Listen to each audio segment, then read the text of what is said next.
I'm Jakob, and I sail for Niner for Denmark. And I'm Freddie, and I sail with Jakob. Well, I crew on the boat, and I steer. Yeah. So I guess I'll be in charge of the decisions around the course. Jakob is in charge of many of the VMG's choices and sort of tells me if I have to go more speed or do something there. Well, I mean, the first 2 weeks of when I sailed the 29er, I was helming, but I was, vacuuming the house, and it has like an extension cord, and to get it out, I was doing it like a hoist, and I thought, this is fun. I need to do this. So that's sort of how I got into crewing. I've been doing it ever since. My family has always been sailing, so I sort of started out that way. But when I got into hobbies, we were watching the TV of the 2008 Olympics where Jonas and Martin won, and then I thought, okay, that looks super nice. I'll start that way. I have an older sister, and she started sailing when I was about 5, and then I sort of just tagged along, and then just meeting the right people along the way who sort of forced me on to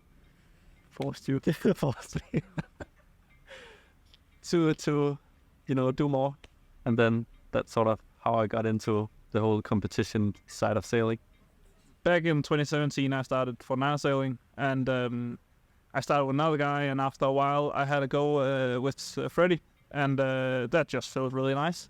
So we sort of agreed to start sailing together. Just before we started sailing together, I got asked by Jonas, former for Niner sailing in Denmark, and I couldn't quite say no. So I had to give Freddie a bit of an awkward breakup phone call. Fortunately, he was pretty relaxed about it. And I always had in the back of my mind that after Jonas stops, I think I want to compete with Freddie. Yes, it was a fun experience in Tokyo. It's we have been doing very well leading up to. I think COVID have been good for us. We had a lot of time to practice with the Austrians and the Polish really pushing us. So when I had prepared for quite a bit. I thought it was going to be super rough mentally being in Tokyo. But with the sports psychologist and just the general relationship that Jonas and Peter, our former coach, and I had, it was just a lovely experience being there. I think it was less pressure than I had anticipated.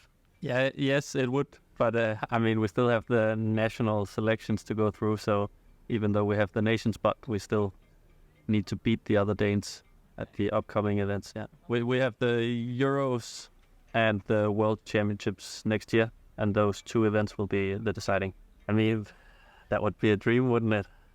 I think it's just been sailing for so many years, and it's always been a dream, and sort of always been in the environment for some years now, and then watching Jakob go, and then getting to sail with Jakob, and then so you sort of it's building up to it, but at the same time it's not something you think about too much. I think how it's going to be, it's just hoping that we'll find out, or I will find out.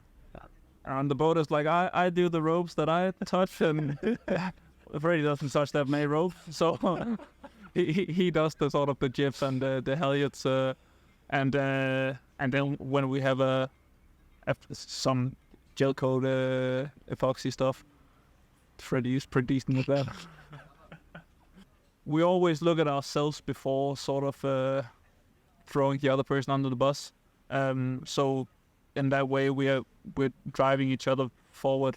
It's I can't remember a single day where we're sort of, Freddie is such a, he did this wrong, or it's always sort of, okay, what could I have done to improve our sailing? I think it's important when you're at home to just be there and take some time off to actually be with them, and then just focus 100% with them, instead of being sort of, when you're at home, then mentally, if you're still away traveling or sailing, then I think it can be rough, because then you don't really feel like you're ever there. Thought I need to be it sounds a bit cliche, but in the moment of where you are. So when we're away, it's mostly about being away, and then when we're home, it's a lot of time goes into caretaking or being with people that we care about. But I think, can I add one? Yeah. I think it's also nice then sometimes if people or the near family or whatever tags along. And I mean, if it's not that far, I guess if it's overseas, then it can be far to travel. But when it's sort of close, they can come and join. Do they? I haven't tried it. Yeah. I mean, when I was younger, but Freddy's family is pretty good. But then, I mean, loved ones, so Yeah, whatever. sales, and that helps with you, sort of, right? Of course. So that also, Who's Yeah. your girlfriend? Yuspina is a FX sailor. You want to say hi? How you feel? That helps. I mean, of course. I mean, but there's still a lot of people that I don't get to see when we're away. And you? I don't know. But my sister is good at working from away and then sort of travel with me, and so she comes once in a while and stays for a week or two, and then I think that's super nice. Like a head away from. Sorry. That's. I'll just turn that on mute. I can remember one. Oh yeah. There's one in Mallorca. Okay, that's fun. I have another one. I'm in Mallorca. We go out on the first day and we capsize 9 times in one day. And that was a bit rough. It sort of came in from that, looked at each other, and we were like, and that was 3 months after winning the bronze medal in Oman. So we were sort of flying and then capsizing 9 times in one day. We were going pretty quickly as well. We were just capsizing all over. That was rough. But then it all ended up good, and I think we ended up 7th or something in the regatta. So My one is from the first time we went down here. Was right after we started sailing, and we got in the car to go down here. And as we were approaching, we had 100 kilometers to go. Started feeling like, okay, now we're here. Then a truck had dropped its sort of wheel cover on the highway. And I was driving the car, Freddy was sleeping. I was pulling out to avoid it. Then another car decided to go on the inside of it. So hit that, it spun out in our way. I drove straight into it. Freddy wakes up and I'm like, yeah, just a second, pull over. And then it had punctured our the radiator. So we were so close, and yet we were just standing at the side of the highway. And just a quick add-on to that, because when we had to go and pick up the car again, the trailer, we have to go through Marseille. Oh yeah.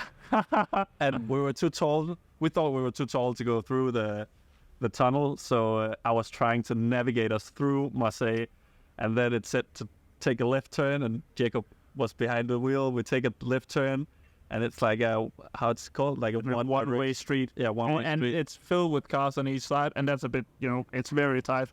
And then there's a bakery, and the guy comes out and he just yells, "Stop, stop, stop." And we're like, "Why?" And he's like, "Up there, this street turns left, and you cannot pass with a trailer. It's too narrow. You have to go back." And at this point, it's like this 400 meters behind us on this one-way street, there's just filled with cars, and we have to put it in reverse. And French people are generally quite patient, so so they were very. It took us a full hour of reversing to get out of there. But it was also where we sort of found out that a strength of our team is that when one person is down, the other is very good at being, and then half an hour goes by, and then it sort of reverses, and then flip-flop. It's never that we're both totally down. On the day, I think it's all about not getting hyper-focused at that one job. Then it can very quickly become this, either you win or you lose. But sailing is not very like that. You have to be consistent. Making sure that it's one race at a time. It sounds very cliche, but it can be quite daunting to have a regatta. And if you have for example, the first race of Worlds this year, we had a brilliant start, ended up last in the race. And that can pretty much feel like, okay, that's it, over. But there's so many races in sailing, and we need to just, okay, next start. What do we do? How do we approach it? We're third, so that was good. Well, I have a little, in Danish it's a kolonihavehus, which translates to colonial garden house. It sounds very posh. But it's like it's a small house with a little garden, and well, my girlfriend Josephine and I, we've been getting into sort of doing some of that stuff, which is quite fun, and hang out with friends, and well, together we do a bit of another sport. Some might call it a game more than a sport, but disc golf, which is like golf but less cool, but more fun. Where you have like a frisbee and you toss it in to some trees and other stuff, get it to a basket. That's quite fun. I think it grew under COVID because it's a nice way, I think, to spend the time outside, and you walk around in the forest, and it's quite beautiful. So I think it's a nice way just to spend time together, being outside. On the road, scream and shout. I don't know, we just, I guess do the opposite, never sort of raise your voice. It's just, I don't know, keep talking in a normal way. And then I think it goes back to what Jakob said before, that we're never angry at the other for doing a mistake, right? And so I think that then comes to the communication, that if you're not mad at the other for doing a mistake because you also do some yourself, then there's no need for you to yell at the other or say, you're doing this because you want me to do bad, That's not really a thing. And so I think then communication becomes a lot easier. Well, Kiel is still up there. It's very close to home, and it's a regatta that, the conditions are quite close to what we race in Aarhus, so it's often quite easy for us there. But Marseille is really up there. It's whenever we get back here, it's just sailing paradise. And on this camp as well, we get to the harbor. Look, there's not really any wind. 2:00, beautiful sea breeze. Yeah. Then I think we had the Euros last year in Aarhus, and we had the Worlds in 2018. And I think competing at home is just something else. So they were pretty cool events to do. Did everybody come watch you in Argos? Some, not everyone, I think, but there were definitely some. But also just staying at, in your normal environment at home, sleeping in your own bed. It's sort of weird when you're used to traveling for having to perform. So, but it was also for Euros last year. When we're at home, there's a lot of sponsors and people and friends and family. So it's like a double-edged sword. There's a lot of responsibilities, but it's also nice feeling that people are there caring about what we do. Should we give it another crack or Yeah, wait, give it a crack. It's the Germans. It's There will be a lot of editing, I guess. Yeah. Yes. It's nice. Everything has to pass. Yeah. Is there a funny or you can drink if you want. Up there. We were too high to go through the tunnel. Oh, we thought we were. We thought we were scared too high, to go yeah. through the tunnel. So, Wait, maybe you don't want to say too high because that sounds like you were on drugs. So Wait. Oh, that was a good catch.